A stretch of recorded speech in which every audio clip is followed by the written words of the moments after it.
మెలకువ కలిగి ఉండాలంటే మనం మెలకువ కలిగి ఉంటే మనం శోధనలో పడం, శోధన తప్పించుకుంటాం. మనం మెలకువ కలిగి ఉంటే శోధనలో ఇరుక్కోం, శోధనలో నుంచి బయటపడతాం.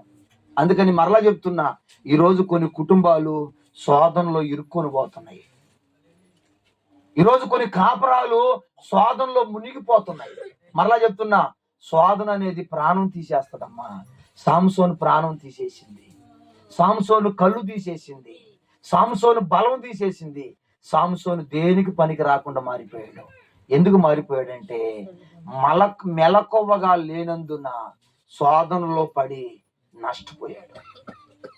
నష్టపోయాడు. దిక్కులేని పచ్చిగా మారిపోయాడు, అనాదిగా మారిపోయాడు. బతుకున్నప్పుడే కళ్ళు లోడేటువంటి మామూలు పనియా? మా ఎలాంటి శోధన చూడు. ఈ శోధన ఎందుకు వచ్చింది అనుకున్నావు జోదమ్మా? ఆ రోజు సాంసోనుకు శోధన వచ్చి శోధనలో పడ్డాడు. ఈరోజు మన కుటుంబానికి శోధన ఎందుకు వచ్చింది అనుకున్నావు? ఈరోజు మన పిల్లలకి శోధన ఎందుకు వచ్చింది అనుకున్నావు? ఈరోజు మన సంసారాలలో, మన కాపురాలలో ఒకటి పోతే ఒకటి శోధనలు ఎందుకు వస్తున్నాయి అనుకున్నావు? మనం మెలకువగా లేనందున ఈరోజు శోధనలు మనల్ని వెంబడిస్తున్నాయి. అందుచేత ఈ పునరుద్ధానపు ఆరాధన వేళ యేసయ్య నీతో నాతో మనందరితో మాట్లాడుతున్న మాట ఏంటంటే, నీ జీవిత కాలం అంతా మెలకువ కలిగి ఉండాలా, మెలకువైన భక్తి చేయాలా.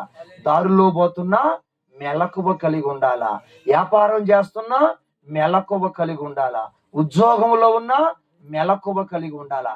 ఏ శోధన నీ మీదకి రాకుండా, ఏ శోధనలో నువ్వు చేయి పెట్టకుండా, ఏ శోధనలో నీ పాదాలు పడకుండా, ఏ శోధనకి నువ్వు చోటు ఇవ్వకుండా ప్రతి విషయంలో నువ్వేం చేయాలా?